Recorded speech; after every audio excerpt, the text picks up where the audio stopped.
Bonjour tout le monde, bienvenue dans ma première critique de film, donc qui sera un test sur comment ça se passe, si déjà cela vous a plu, et surtout si ça a été vu par suffisamment de gens pour que je puisse continuer. Donc je m'essaye aujourd'hui, première critique sur un film que j'ai récemment vu. Voilà, Wolverine, présenté donc en 3D.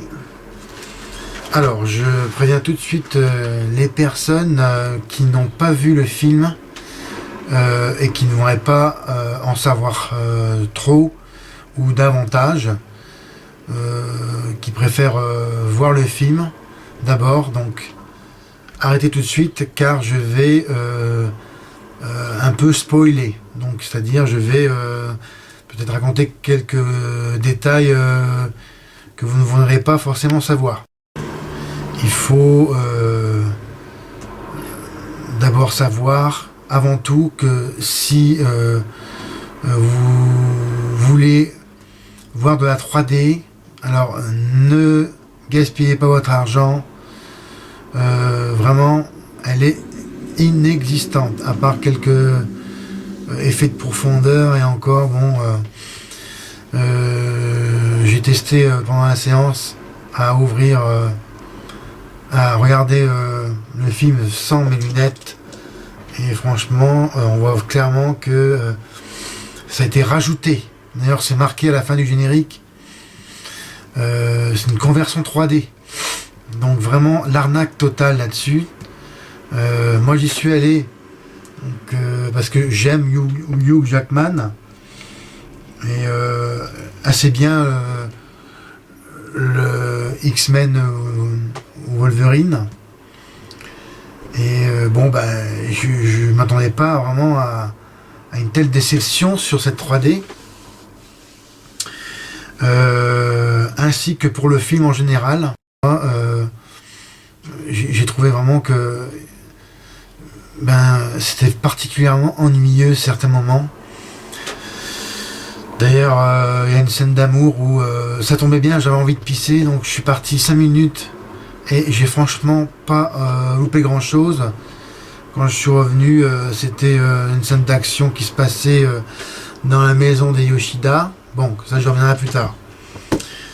Donc pour ce qui est principalement du film et du jeu d'acteur, donc vraiment déçu de la prestation de Jackman, car je trouvais qu'il surjouait vraiment son personnage, alors que bon, il n'y a pas besoin. Wolverine, tout le monde sait quel est son caractère.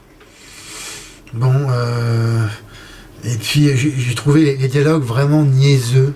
Enfin, je veux dire, plat, sans, vraiment une planitude totale des dialogues.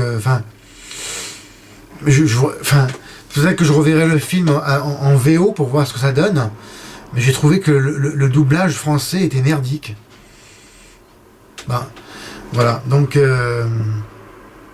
par contre, sauf pour Jackman, où c'est la même voix d'acteur, je crois, que son personnage en général, qui le double.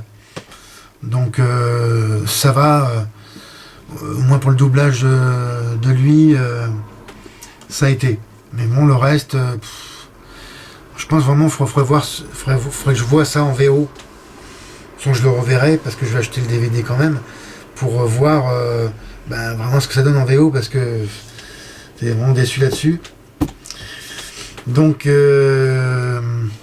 je donnerai ma note finale après. D'abord, je vous explique en gros, le résumé, c'est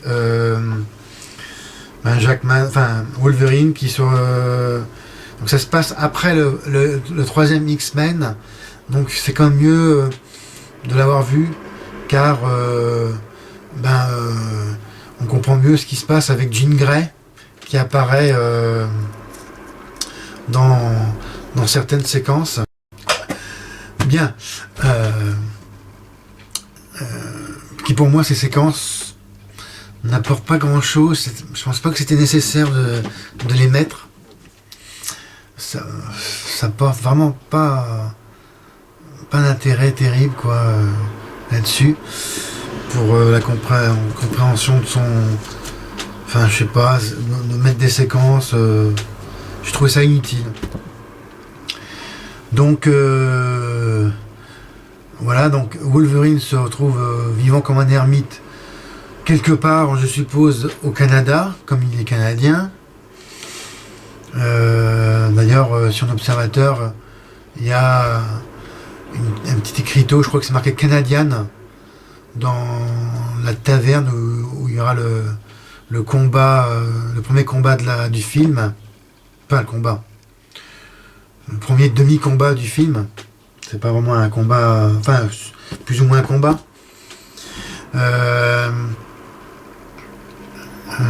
Donc, il est retrouvé par une jolie japonaise, d'ailleurs, aux cheveux rouges.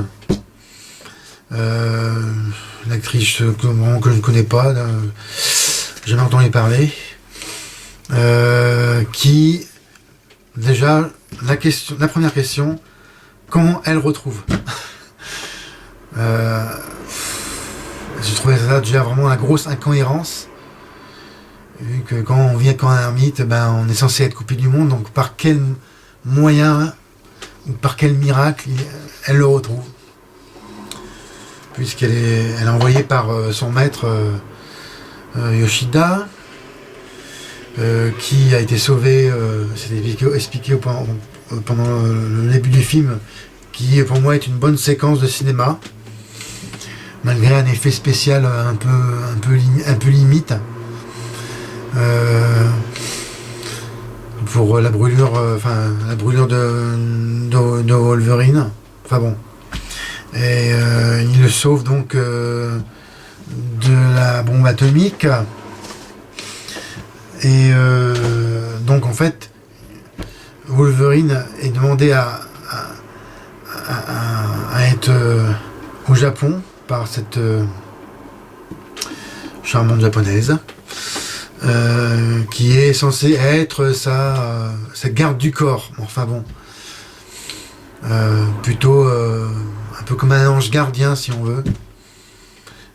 Ça je trouvais pas...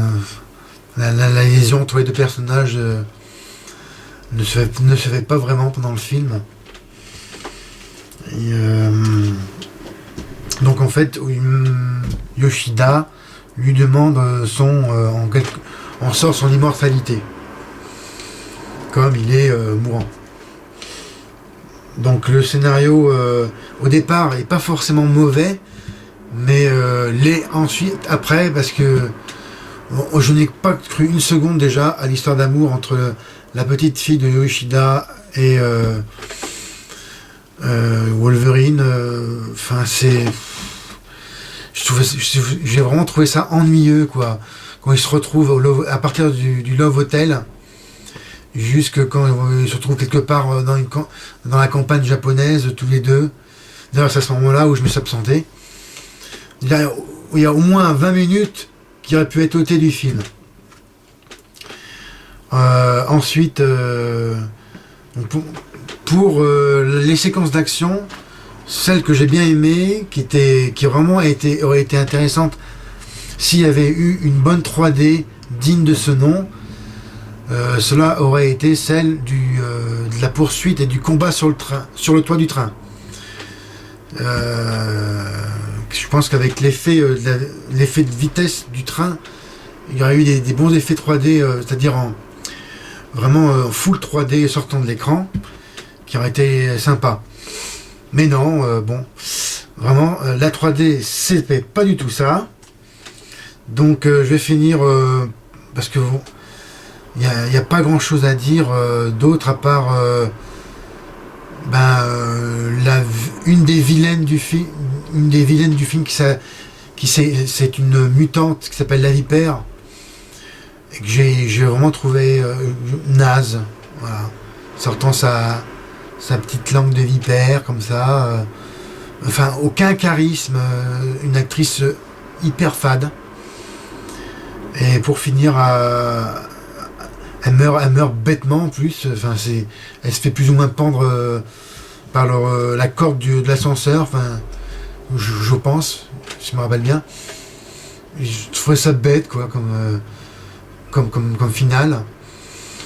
Et franchement, ce qui ressort, c'est un profond ennui, quoi. Comme je suis persévérant, j'ai attendu, comme mon habitude, jusqu'à la fin du générique, et j'ai bien fait, car il y a une séquence qui dure environ 3-4 minutes, en gros. Et c'est mon importance de rester vraiment à la fin du générique pour voir que ça va annoncer X-Men 4. Je me tenterai même à me dire que c'est vraiment la seule séquence qui m'a reboosté mon intérêt. Donc je vous en dis pas plus. Quand même que si vous, malgré tout vous désirez le voir au cinéma, comme je vous le déconseille fortement, ou plutôt en téléchargement ou DVD selon votre désir. Donc vraiment, j'insiste là-dessus, une bonne déception de cet été. Note finale du film, je mettrai donc je note sur 20, moi. Entre 10 et 11, quoi, maximum, grand maximum. Parce que j'aime bien Jackman. Et la deuxième perso du film que je trouvais plus intéressante, mais qui a été très mal exploitée, c'était la relation, enfin, le personnage de son ange gardien, enfin, sa garde du corps, qui a vraiment été plus cohérent dans s'il y avait il y avait eu une alchimie entre les deux personnages, voire une histoire d'amour. Mais franchement, j'ai vraiment trouvé ça pas nécessaire de mettre ça dans ce film-là. Pour résumer, c'est ce qui ressort vraiment une déception monumentale. C'est un film clairement commercial et qui d'ailleurs est toujours à l'affiche dans mon cinéma. Quand même, il est sorti depuis le 24 juillet. Et il tourne tous les jours, du matin au soir. Séance de 6 par jour quand même. Donc ça prouve que il y a du monde qui y va. Donc je dis pas que c'est un navet, mais c'est vraiment très moyen et assez mauvais. Voilà. Donc j'espère que ma première critique vous plaira. Dites-moi ce que vous en pensez par vos commentaires et je verrai par la suite si c'est encourageant pour en faire d'autres. Voilà. Donc merci à tous et à toutes. C'était Fred pour ce premier essai. Salut.